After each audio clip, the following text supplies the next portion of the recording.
All right, guys, who is ready for a brand new DC update? We have a few things to talk about today, and I am going to correct something that I talked about in my last video. As a matter of fact, it looks like that they are not casting Robin for the Batman Part 2. And there's actually more to the story than just Robin that was actually mentioned to be in the film. And we're going to look at some of those things today.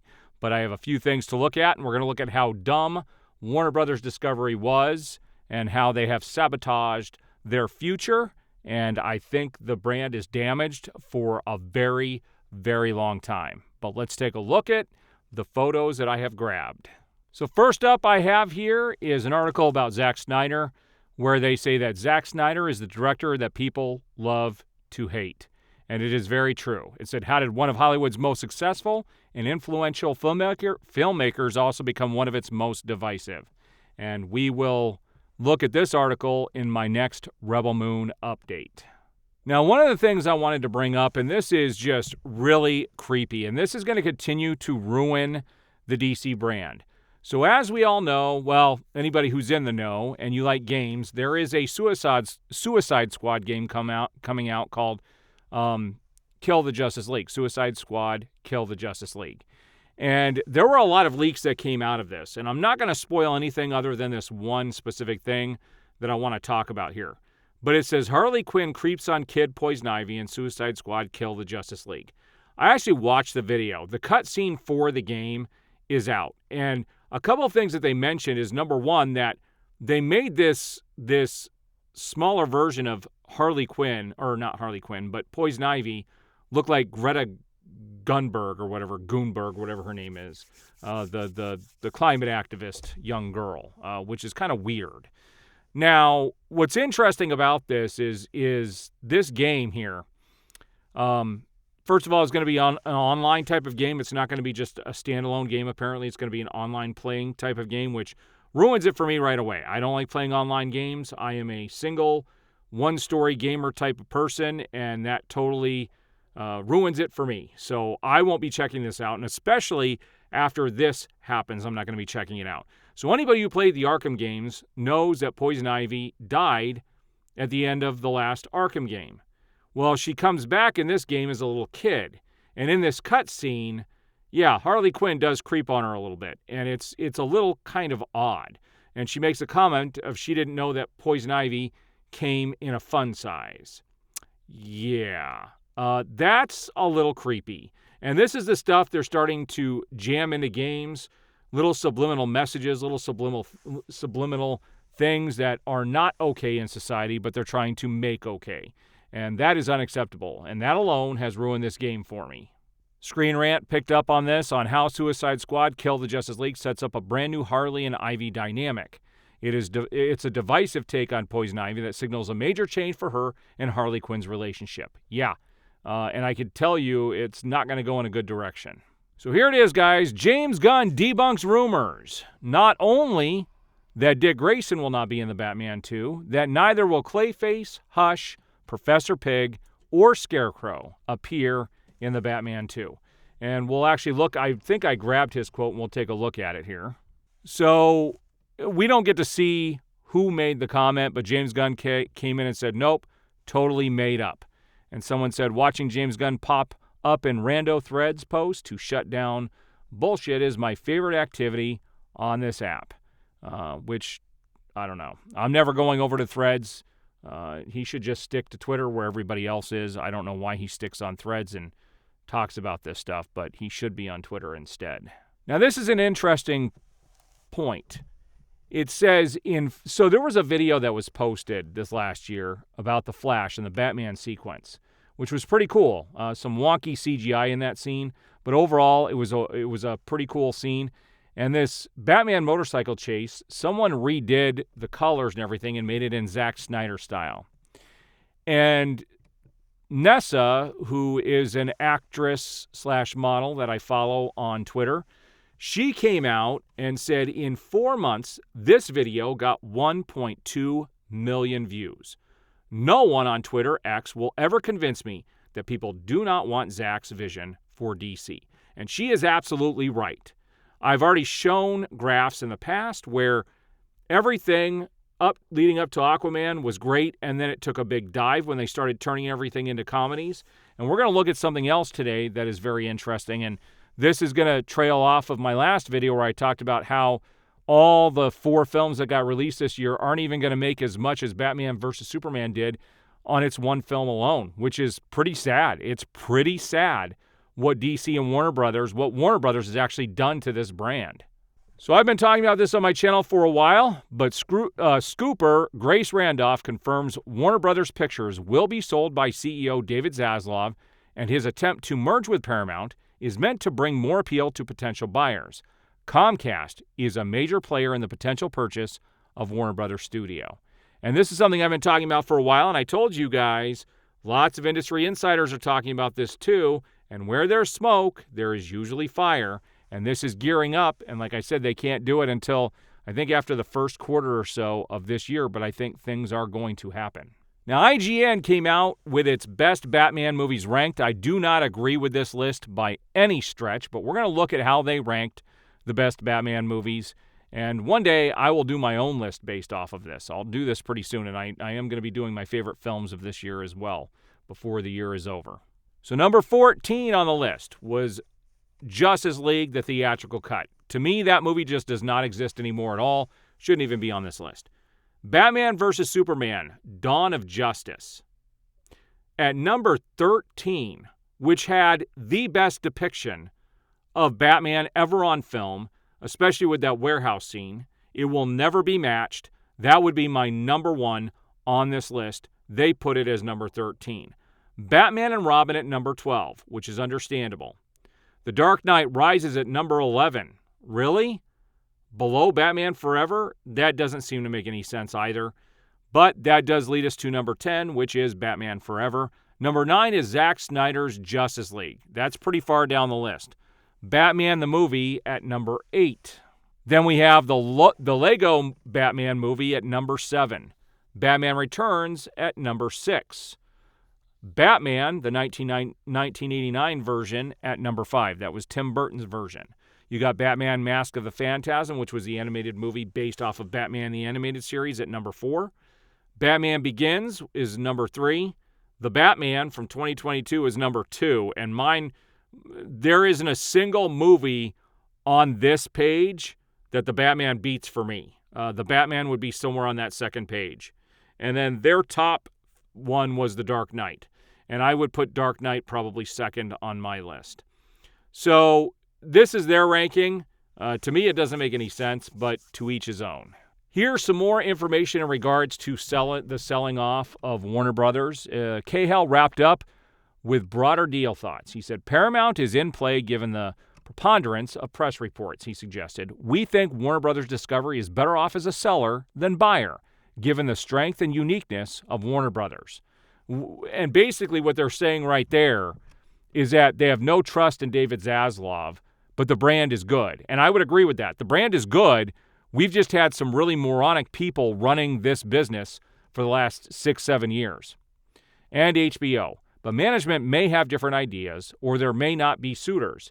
Any deals will likely require significant regulatory approvals of 1 to 2 years. And Paramount A versus B shares deals could engender, sorry, my cup is in the way, shareholder lawsuits. Perhaps the biggest conclusion is that media's challenges inevitably lead to rationalizations. Goes on to say that Moffett-Nathanson team's alternative deal pitch includes a different sector biggie, Comcast, led by Chairman and CEO Brian Roberts. It has long been speculated that Brian Roberts has interest in getting bigger in media by leveraging ownership of NBC Universal to better compete with Disney, the analysts highlighted. At the end of the day, Comcast may be the one strategic buyer with the capital structure and assets required to benefit either Warner Brothers Discovery or Paramount in a long-term viable way. So there you guys have it. Everybody knows that Warner Brothers is a good property, but it just needs to be run by the right people. Now, this is another photo that I think perfectly sums up what they have done to the DC brand. It's The left is with Zack Snyder and his direction, and then we have and I don't agree that it's just James Gunn's direction. I think it's a mix of James Gunn, Peter Safran, especially, I think, is the biggest to blame, and also Walter Hamada. Those three all together have caused this.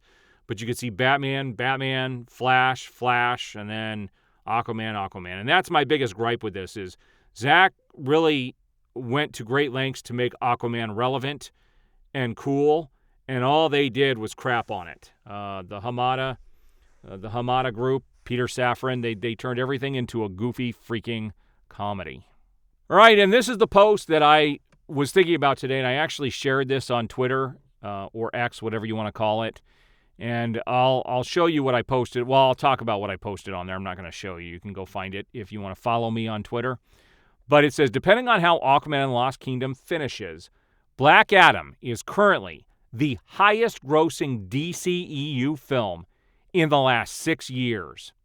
No film since Zack Snyder's departure from DC has passed $400 million worldwide. Aquaman remains the highest-grossing DCEU film at $1.14 billion. I told everybody when Black Adam came out, that movie was not a comedy. It had a little bit of comedy in it, but it was not a comedy. It was taken seriously.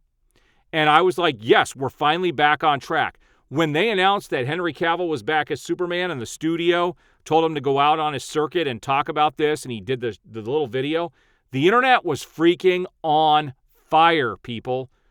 That is the most excited I have seen the fandom since everything got ruined. And people were back on track. And then just a few months later, they announced they're changing direction and bringing in James Gunn to take over, and that everything else is finished, and they're doing a reboot with 4 films remaining. And everything since has taken a massive, massive nosedive. What I put in my post was that Warner Brothers Discovery has been run by absolute idiots that have no business sense, do not understand what the audience wants. And like I shared in a previous video, these filmmakers should not be making movies for critics. They need to be making them for the audience. And the audience actually came out for Black Adam. But a lot of people wouldn't go see it, and because they walked away, and it never got a China release. Had they gone full force with this movie would have made bank, would have made probably over $600 million, and would have been a completely different story. But Warner Brothers takes this whole knee-jerk reaction. They pull the rug out from underneath the fans, and they decide to reboot everything. And now they've fractured the fandom permanently. And I think it's going to take many, many years to repair it. And I don't think anything James Gunn is going to do is going to get people over there and into seats. I don't expect Superman Legacy to do very well. And I guarantee you they're going to market the crap out of that movie. And that does lead us to the next photo, which is a Superman Legacy related photo. James Gunn says we will not get a chance to see Superman's costume before filming begins in March. And I'm surprised, if they were so confident in what they were doing, they would start showing some of this stuff. And it's not about keeping everything secretive. It's well known in the superhero universe that whenever you are portraying these iconic characters, the most important thing is the suit, and everybody wants to see what those suits look like. Everybody does. It could make or break a movie. If you look at what happened with the Sonic the Hedgehog movie, all the backlash, and they ended up changing it, this isn't something you want to keep secret. We already know Superman has a suit. There's no reason to hide it. It is definitely going to be revealed long before that. The only reason they wouldn't show it at this stage is that they're not confident in what they're doing.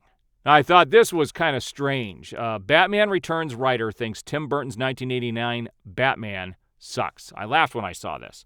I enjoy both of those movies. I just actually watched Batman Returns just a couple weeks ago, and I enjoyed it much more than when I was a teenager.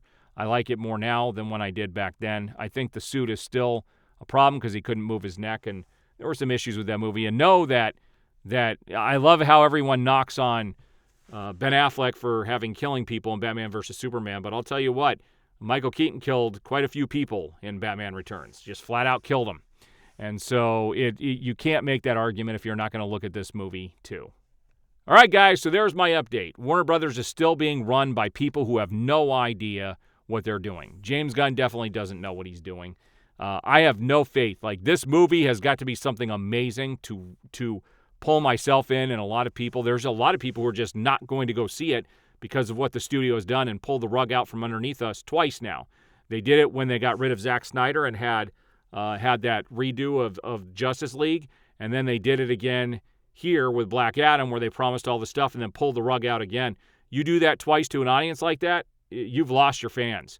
You're creating now properties for people who are not DC fans and just who complain about everything online. And it's true. I saw somebody post how all the people who wouldn't go see these DCU films are all the people who complain online but don't support anything. And they don't. I really do not think Superman Legacy is going to do well at all. I'd be surprised. I think it's going to do worse, make a lot less money than the Batman did a couple of years ago. But we'll see. I've never seen them promote a movie like they did the Batman, and I think they're going to do it tenfold for Superman Legacy. They're going to do everything they can to try and make it successful. But I think at the end of the day, people wanted to see Henry Cavill back as Superman. It's what they told us was going to happen in Black Adam. It's what was all over social media, all over the internet, and then they pulled the rug out from underneath us. You've got to be one dumb company to do something like that. All right, guys, so there's my update for the day. I do appreciate the support. As more information gets released, I will be bringing it all to you. I do appreciate all the support. If you haven't already, please like the video, subscribe, and hit that notification bell, and you will be notified as I have my new videos go up. I do appreciate it. We'll see you guys on the next one.